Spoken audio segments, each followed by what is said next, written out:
So King Philip II of Spain, who had been married to Bloody Mary, in the 1580s, he was on a quest to make the entire world Catholic, right?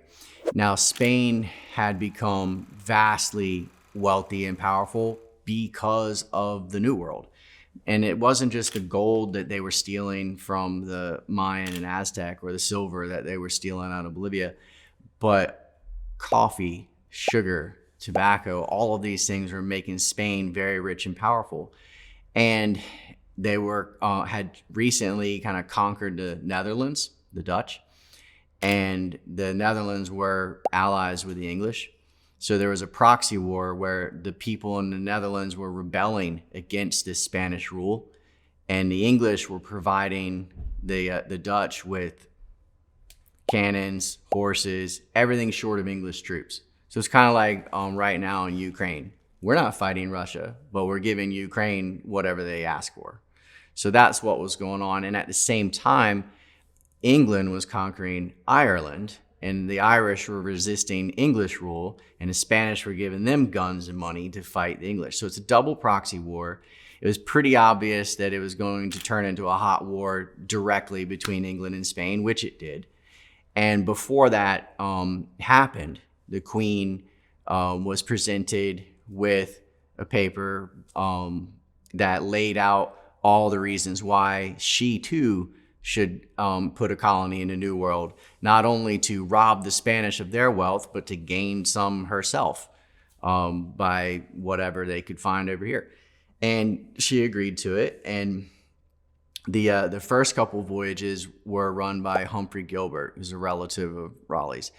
And they went to Canada, and not a lot came out of it. And they all drowned. Now, Sir Walter Raleigh was on a different ship from Gilbert and turned around mid-voyage because he was low on food. And it's a good thing he did, because everybody else got hit by a hurricane and drowned. So now the patent passes to Raleigh, and Raleigh is in charge of planting basically an offshore military base to use against Spain. And he goes further south and sends Arthur Barlow and Philip Amadas, the two ship captains, who land, ironically, July 4th on CROATOAN, Hatteras Island. And they are not trying to plant a colony. They're not bringing any women. They're not trying to build a Jamestown type thing. In the beginning, they just wanted to stick it to Spain. And the proximity of the Gulf Stream to Hatteras Island makes it a perfect place to rob Spanish ships. And while they're here, of course, they make some secondary money by trading with the CROATOAN and getting deer skins and pearls and tobacco. And they brought a few natives home with them. And they did that so that the second voyage, they wouldn't be doing charades the whole time. The first voyage, they spent only 6 weeks here because it was a recon mission before they spent all this money, and they wanted to know what they're getting into. So the military landed on Hatteras Island. They lived here for 6 weeks. 7 of them went in a longboat and explored the Sound, where they did go to Roanoke Island for 1 day. And then they all left and went back to England as planned. And when they did, they brought Manio and Wanchese with them. And they decked these guys out in all this leather and pearls and kind of used them as like male models to promote the place. And it worked, because there were 7 ships that came the next year. 6 of them were financed by leather merchants. The largest ship, which was called Tiger, was the Queen's, and it was built by Henry VIII, her father. So they've got a lot of investors in this colony, and most of them are dealing with leather, because the deer skins that they were getting from here, you could get 50 for 1 copper pot. So huge return on that. So in 1585, you have 7 ships and 600 soldiers, still no women, still not a colony, still stick it to Spain. They robbed 2 Spanish ships on the way here. They went into Puerto Rico and stole everything down to the door hinges. And they're just giving it to Spain all the way here. When the Tiger, the largest ship, arrived, the other ships were already here. The Tiger was the last to arrive. The Red Lion was the first to arrive, and they dropped 32 men off on CROATOAN, because that's where they were going. They hadn't done anything with Roanoke yet. 4 months later, some guys go to Roanoke Island, and some others stay on Hatteras Island. The reason that they went to Roanoke Island is because they had started a war with the Croatoans' enemies, the Secretan. And that began when Ralph Lane, the military captain, ordered the town of Augustocock, which we joke and say, I stole your cup, was burned to the ground over one stolen cup. It was a silver cup, but still it was missing, possibly stolen. And Ralph Lane burned this entire village and their adjoining fields of corn. And that's the beginning of a downward spiral that kind of culminates with the murder of the Secretan chief, who they shot in the back under a flag of truce, real cowardly, and then cut his head off.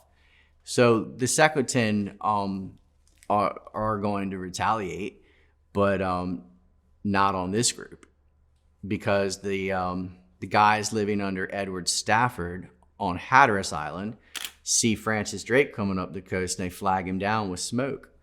And Drake comes in and he's willing to resupply Ralph Lane with whatever he wants. He gives him all the gunpowder and food and everything he asked for, loaded up on a ship called the Francis. Well, a nor'easter hit in the morning and Francis is gone.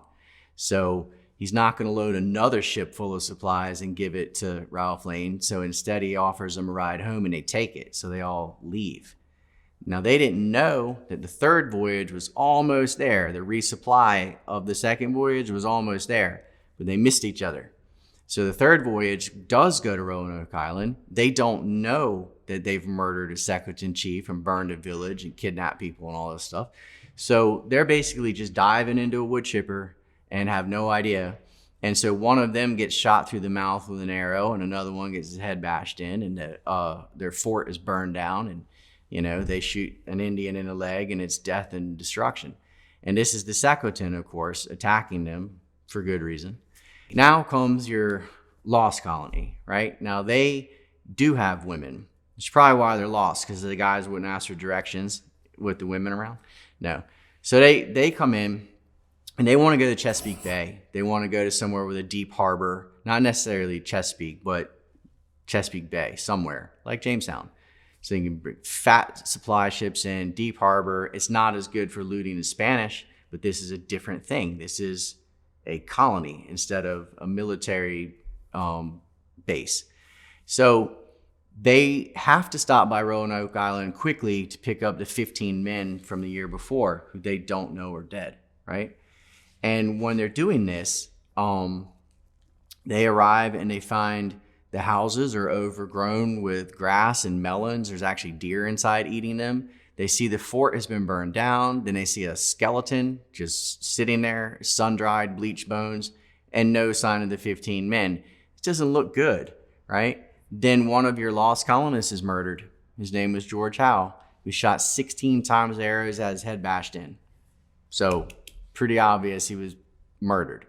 When this event happens and George Howe is murdered, John White, the governor, sends 20 Englishmen with Manio and Stafford, who was familiar with Croatoan, and of course Manio is from Croatoan.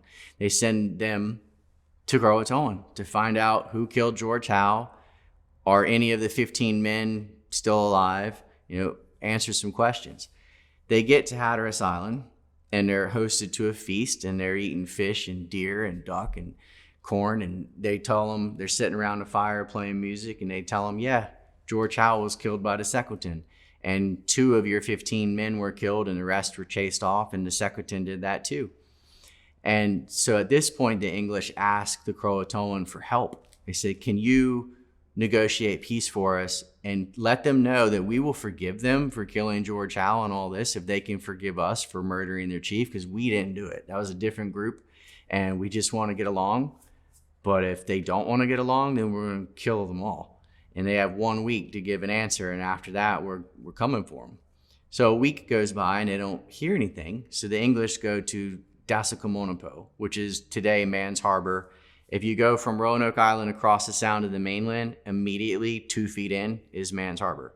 And there was a Secretan village there.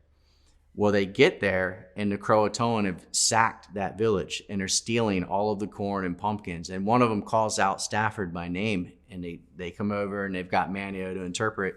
And they said, look, when we rolled up here, they fled as soon as they saw us, because they've always hated us, and we've always hated them.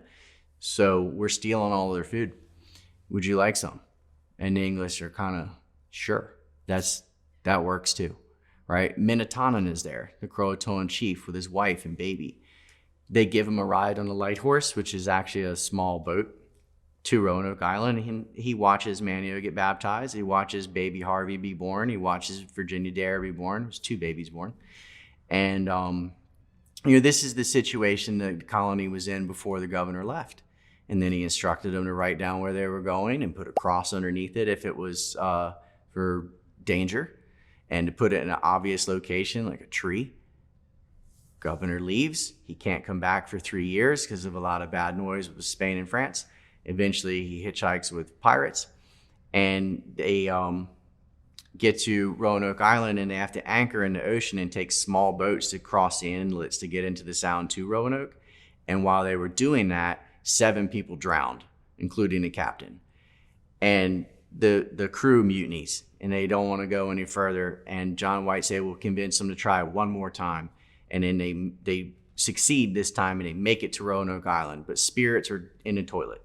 They see the word CROATOAN carved on a palisade, and they find some sacred cannonballs, and that's it. And the governor says, okay, well, let's go to CROATOAN. That makes sense. Let's go. They get back in the ship. They start heading south toward CROATOAN. They get hit by a hurricane. Damages the ships, rips out an anchor, and the crew has had it. That was the last straw. They don't want to turn around, so they end up wrecking in Ireland. The last thing that the governor wrote down about it is that he was greatly joyed to find a token, the word, of the safe arrival of the colony at the island of CROATOAN, the place where Manio was born. The people of that island are friends. They only came to renew the old love that existed between them at the first, and renew their friendship and live amongst them as brothers. That's what he said. So how you get lost out of that, I don't know. Abandoned maybe. But the next person that comes in, the next written source we have is John Dawson, who says there were blue-eyed Indians who told them their ancestors were white people who came on Raleigh's ship that could speak out of a book, meaning read. Well, let's put some science to it and do some archaeology on the Croatoan site. Are there any Elizabethan artifacts there? Yes. So, what else do you want? We have more evidence of the colony coming here than we did for weapons of mass destruction, and we fought a war over that.